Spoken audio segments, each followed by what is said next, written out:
Oke, shalom Kak, shalom semuanya. Shalom. Perkenalkan Kak, kami mahasiswa dari Universitas Pelita Harapan, Fakultas Keperawatan. Di sini kami akan melakukan wawancara. Oke, sebelum kita melakukan wawancara Kak, kita buka di dalam doa dulu ya. Mari kita bersatu di dalam doa.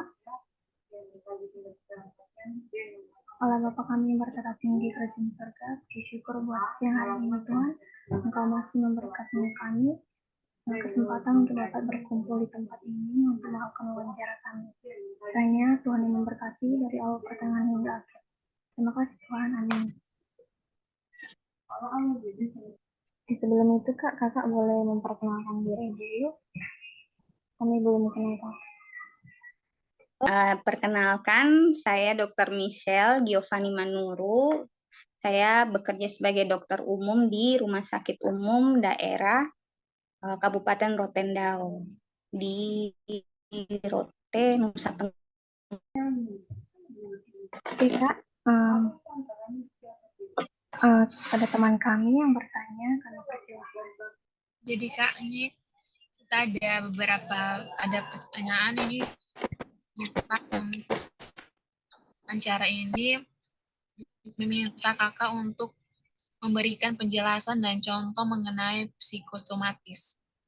Ya, baik, selamat sore adik-adik semua. Jadi mungkin nanti Kak akan menjelaskan sedikit ya tentang psikosomatis. Jadi kalau psikosomatis atau gangguan psikosomatis itu kalau menurut DSM-5 atau menurut WHO itu adalah gejala bermacam-macam gejala penyakit fisik yang ditimbulkan psikologis. Jadi ada konflik psikis sama kecemasan yang kronik sehingga akhirnya menyebabkan adanya atau timbulnya gejala fisik atau singkatnya gangguan psikologis yang akan menyebabkan timbulnya gejala fisik. Seperti itu. Untuk atau mekanisme sendiri dari yang menyebabkan sehingga terjadi gangguan psikosomatis ini itu sebenarnya etiologi pastinya belum diketahui. Tapi secara singkatnya itu ada hubungannya dengan sistem neuroadrenergik di dalam tubuh seseorang. Jadi pada normalnya, pada orang normal, misalnya kita dapat stres misalnya masalah dari luar ya, yang dari eksternal, itu ada namanya dari diri kita sistem self defense mechanism. Jadi defense mechanism ini pada beberapa orang tuh bisa berbeda-beda, yang menyebabkan ada kecil sampai besar atau dipengaruhi juga oleh lingkungan, baik itu lingkungan pertama keluarga ataupun lingkungan sekitar, waktu sekolah atau pergaulan. Nah, pada beberapa orang yang punya mekanisme defense yang tidak bagus atau patologis, itu bisa memicu pengaktifan sehingga pada akhirnya nanti hormon seperti kortisol itu akan melalui kelenjar hipofisis. Nah, pengaktifan dari kelenjar hipofisis ini yang nantinya akan membuat pengeluaran hormon seperti epinefrin, norepinefrin, kortisol. Nah, hormon-hormon ini yang akan nanti menyebabkan gejala-gejala, misalnya dia akan melebarkan pembuluh darah sehingga nanti menyempitkan pembuluh darah sehingga gejalanya seperti berdebar-debar, terus rasa sesak nafas karena meningkatkan oksigen ke otak, mengaktifkan sehingga ada kompensasi dari tubuh untuk meningkatkan konsumsi oksigen ke otak, kemudian keringat dingin, rasa tegang di otot. Nah, sebenarnya untuk sistem neuroadrenergic ini pada orang normal itu sebagai alarm dari tubuh. Misalnya kita kerja yang terlalu lelah, maka dengan adanya sistem neuroadrenergic ini itu alarm dari tubuh untuk kita istirahat. Misalnya kerja dari pagi sampai malam tuh pasti stresor kerja dan beban kerjanya kan banyak. Nah, ini sebagai alarm bahwa ini waktunya istirahat. Tapi pada beberapa orang karena self mekanisme defense-nya itu tidak bagus, tidak normal, dan lalu kerja dari sistem saraf otonomnya yang aktif berlebihan sehingga muncul gejala-gejala yang seperti tadi. Gejala-gejala psikosomatis. Jadi itu bisa dipengaruhi oleh depresi, sebagainya. Nah, menurut penelitian itu ada gejalanya itu berbagai macamnya. Karena dari pelepasan hormon epinefrin, norepinefrin sama kortisol tadi itu bisa tapi untuk penelitian terakhir oleh seorang dokter yang spesialis kedokteran jiwa, beliau ambil subspesialistik untuk khusus bahas tentang masalah psikosomatis. Ada 10 gejala yang paling banyak dikeluhkan oleh pasien-pasien dengan gangguan psikosomatis. Yang pertama itu adalah rasa berdebar-debar. Sekitar kurang lebih dari 90% pasien yang datang itu pasti mengeluhnya berdebar-debar. Itu dikarenakan sistem saraf otonom tadi yang aktif berlebihan sehingga dirasakan seperti berdebar-debar. Kemudian yang kedua, misalnya sakit atau tidak nyaman di perut. Pokoknya keluhan di lambung, misalnya dia ada rasa kembung, sering buang air besar, atau permisi mencret, tapi tidak diawali dengan mulas. Tidak ada mulas sebelumnya dan tidak ada riwayat misalnya infeksi atau iritasi di lambung. Atau kita kenal dengan istilah IBS atau Irritable Bowel Syndrome. Kemudian yang ketiga itu ada nyeri atau rasa tegang di leher. Jadi dia tuh biasanya mulai dari kepala bagian belakang, pundak, kemudian di leher. Kalau misalnya seseorang capek terus rasa tegang di leher itu wajar, misalnya kurang istirahat atau habis berolahraga. Nah, pada pasien psikosomatik ini tidak ada penyebabnya awalnya, tapi dia suka merasakan tegang di leher. Atau kalau istilah kedokterannya tuh biasa datang dengan tension type headache. Kemudian ada juga yang mengeluhkan lelah. Lelah di sini walaupun dia tidak bekerja. Kalau orang yang bekerja setiap hari misalnya terus waktu kerjanya panjang, lelah itu normal. Tapi pada orang dengan gangguan psikosomatis dia tidak bekerja pun dia mudah lelah. Itu dikaitkan dengan gejala depresinya. Kemudian sama juga yang kelima itu dia kurang energinya tuh kurang atau dia lemah setiap saat. Yang ketujuh dia sering pusing atau sempoyongan. Jadi biasa pasien datang itu tiba-tiba pusing, rasanya seperti ada di kapal, terombang-ambing kayak di kapal, atau namanya boat feeling. Jadi seperti naik perahu, dia rasa kalau naik perahu kan ada gelombang, rasa tergoyang-goyang. Nah, itu salah satu keluhannya. Kemudian sering sendawa atau merasa banyak gas di lambung. Kemudian telinganya sering berdenging walaupun tidak ada penyebabnya. Banyak berkeringat, rasanya seperti mau pingsan.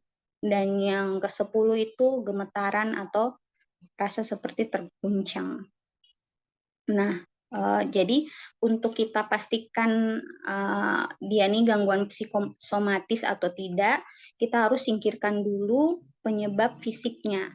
Jadi dia ini gejala fisik yang muncul akibat adanya gangguan psikologis. Jadi kita pastikan dulu bahwa penyebabnya itu bukan dari organik. Misalnya pasien yang seperti tadi, pasien datang dengan berdebar-debar. Kita sudah rekam jantung, ternyata rekam jantungnya normal.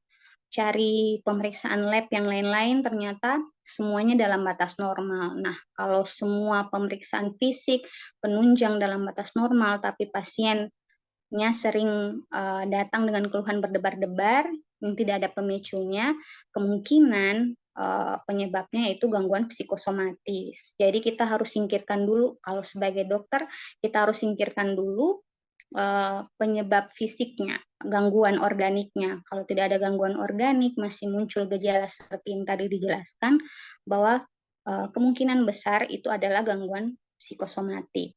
Kemudian kalau dari epidemiologi sendiri atau keseringan terjadinya gangguan psikosomatis ini menurut penelitian itu ada di kelompok usia produktif. Jadi sekitar 75% itu kelompok usia yang rentan terkena gangguan psikosomatis ini adalah usia antara 21 sampai 40 tahun. Jadi yang lagi aktif-aktifnya atau lagi produktif-produktifnya.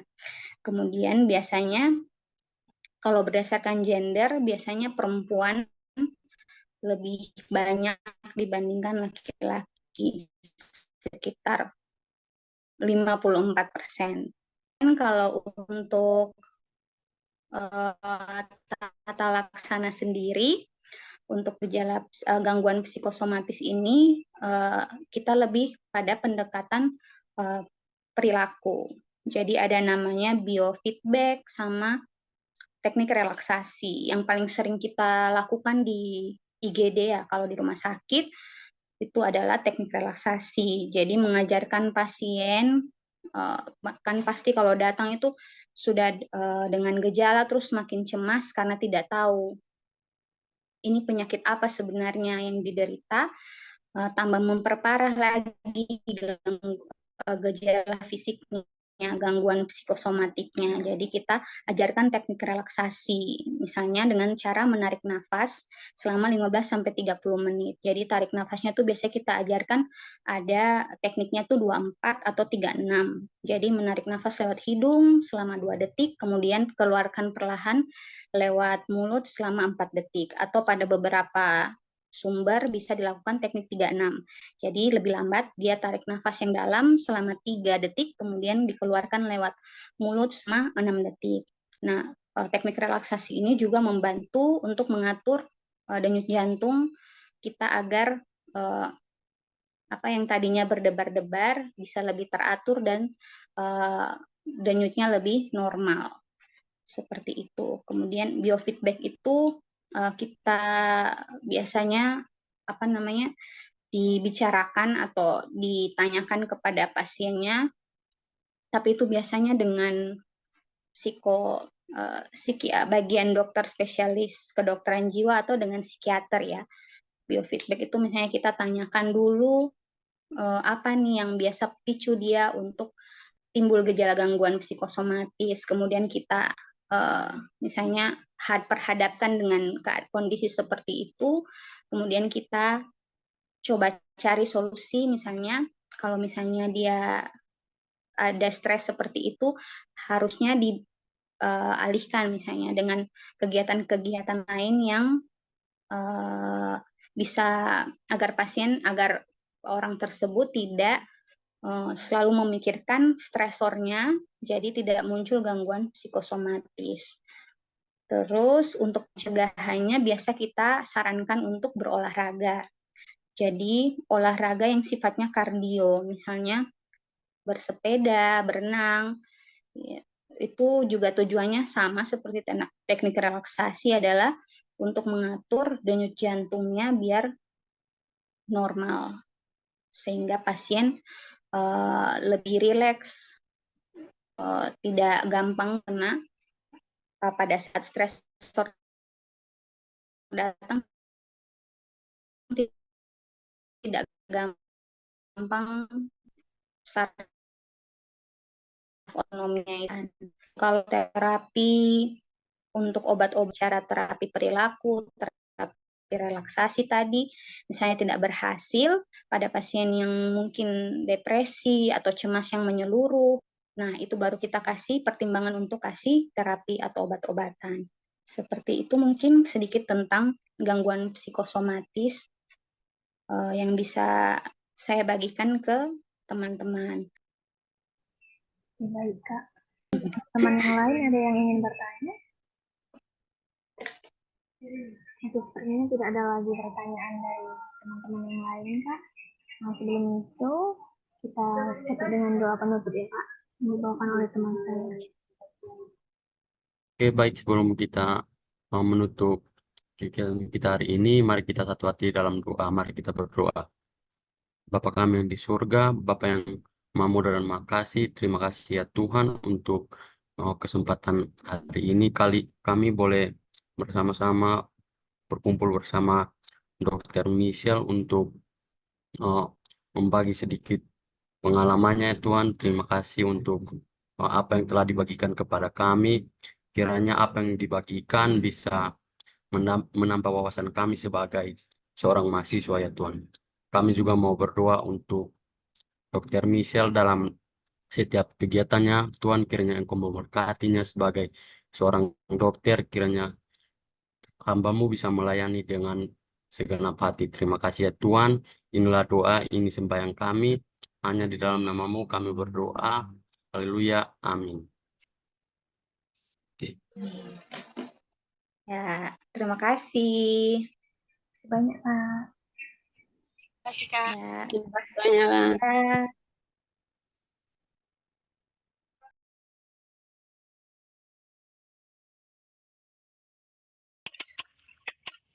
Shalom, selamat siang Kak. Oke, sebelumnya perkenalkan, nama kakak Yuli, kakak juga alumni PON, kakak angkatan 2017. Kakak saat ini kerja di Siloam Hospital Kupang.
Dia punya perut misalnya sakit atau kayak berasa tertusuk-tusuk, nyeri kayak gitu, jadi dia berpikir bahwa dia sakit lambung kayak gitu. Nah, tapi ketika diperiksa ternyata tidak ada kelainan apa-apa, maksudnya tidak ada sakit lambung atau sakit-sakit yang dipikirkannya itu sendiri seperti itu. Jadi sebenarnya psikosomatis itu tuh muncul karena adanya stres sih sebenarnya. Dari awalnya itu stres. Nah, kalau bukan dari stres, dan sebenarnya itu bermula tuh dari pikiran pikiran negatif sih, pikiran negatif yang misalnya kayak pikiran yang kita pikirkan hal-hal yang negatif, terus itu akhirnya menimbulkan kecemasan, terus akhirnya buat stres, maka jadilah psikosomatis itu. Seperti itu yang kakak ketahui. Nah, sebagai contoh juga baru-baru ini sih di Siloam Kupang, kebetulan kan kakak di Siloam Kupang, ada pasien kakak, dia itu punya gangguan psikosomatis ini sendiri, di mana dia tuh merasa bahwa dia tuh demam, dia merasa bahwa dia demam. Nah, ketika kakak cek suhu tubuhnya, ternyata suhunya tuh 36,4. Tapi dia merasa bahwa dia sumang-sumang, dia merasa dia demam. Nah, ketika kakak jelaskan bahwa kalau misalnya demam itu kalau 37,5 sampai ke atas, nah kayak gitu, batas normalnya 37,5 kayak gitu, itu baru dikatakan demam. Tapi dia bilang begini, suster tidak tahu apa-apa tentang dia punya tubuh, dia yang paling, maksudnya dia yang paling tahu tentang dia punya tubuh. Dia bilang kalau misalnya dia sudah suhu seperti itu berarti dia sudah demam. Nah, itu salah satu contoh dari psikosomatis itu sendiri. Nah, ada hal-hal lain yang sebenarnya mempengaruhi dan yang tentang psikosomatis sendiri adalah penyakit-penyakit pasien-pasien yang dengan, kan kita kan perawat ya, pasien-pasien yang dengan penyakit-penyakit kronik kayak diabetes, jantung, kayak gitu-gitu. Terus pasien-pasien yang cuci darah, pasien-pasien yang dengan penyakit-penyakit kronik itu juga sangat-sangat berisiko untuk mengalami gangguan psikosomatis ini. Karena ya kalau misalnya kita punya penyakit-penyakit seperti itu ya, amit-amit ya, pasti kan itu mempengaruhi pikiran kita, buat kita stres, dan itu sangat-sangat berisiko tinggi untuk terjadi gangguan psikosomatis. Nah, bagaimana cara untuk kita bisa mengatasi atau mengatasi untuk gangguan psikosomatis ini, mulai dari hal-hal kecil sebenarnya. Sebenarnya ketika kita mulai mempunyai pikiran-pikiran yang negatif, berarti kita harus ubah itu menjadi pikiran-pikiran yang positif. Karena sebenarnya segala sesuatu itu bermula dari pikiran sih. Karena kalau misalnya kita sakit pun, kayak contohnya sakit lambung pun itu kan bisa karena stres kayak gitu. Jadi intinya pikiran kita, kalau pikiran kita sehat, pikiran kita positif, pasti tubuh kita juga sehat, dan maksudnya kesehatan kita juga lebih baik, seperti itu.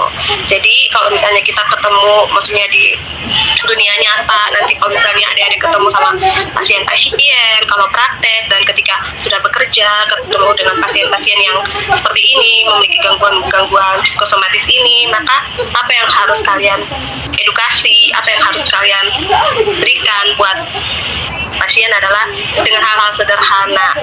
Memang kadang-kadang kita mengedukasi itu tidak gampang ya, karena kadang-kadang kita ketemu yang sudah di stage atas kayak gitu, yang bukan yang masih ringan-ringan gangguan psikosomatisnya sendiri ini, kayak ada yang udah sampai tahap stres sekali kayak gitu, dan akhirnya membuat gangguan jiwa yang benar-benar gangguan jiwa seperti itu.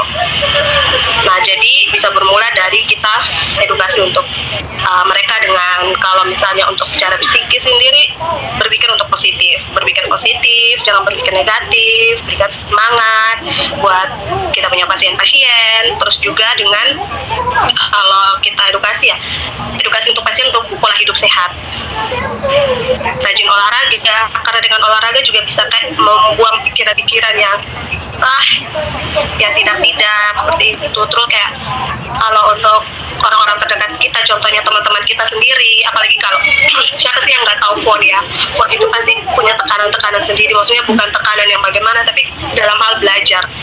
Kalau ada teman-teman yang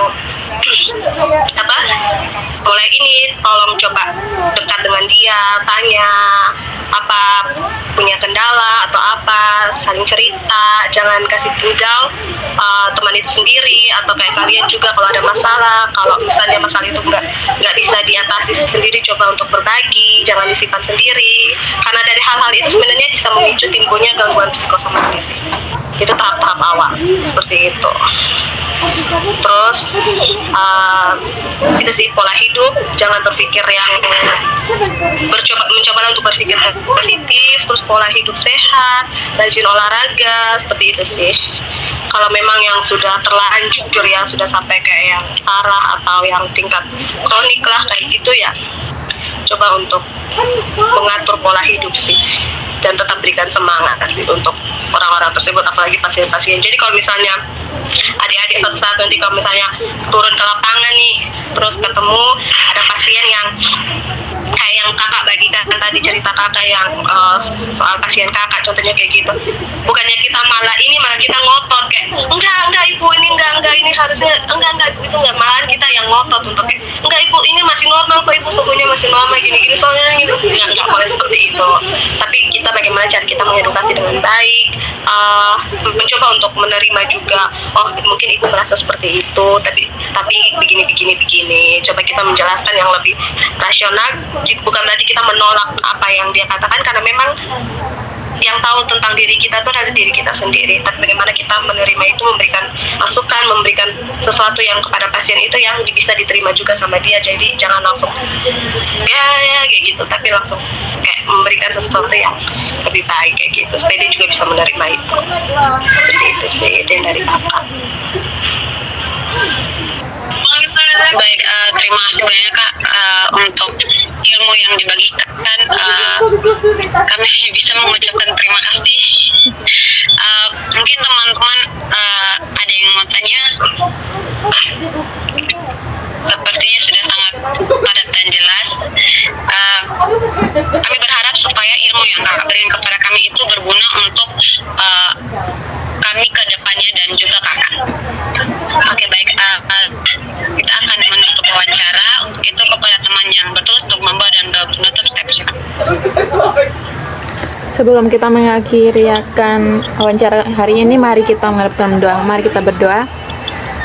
Bapa yang baik, kami bersyukur Tuhan untuk kesempatan yang Kau berikan kepada kami untuk kami bisa belajar hal-hal dari Kak Yuli Tuhan. Semoga apa yang Kak Yuli bagikan hari ini itu bisa menjadi ilmu bagi kami ya Tuhan. Tuhan yang baik, berkati juga Kak Yuli dalam segala proses pekerjaan dia Tuhan. Biarlah Engkau yang berkati, Engkau yang tuntun mampukan dia ya Tuhan. Tuhan berkati kami juga dalam memenuhi tugas ini Tuhan. Biarlah kami bisa mengerjakannya dengan baik lagi ya Tuhan. Tuhan, ini doa Engkau, syukur kami Tuhan. Haleluya, amin.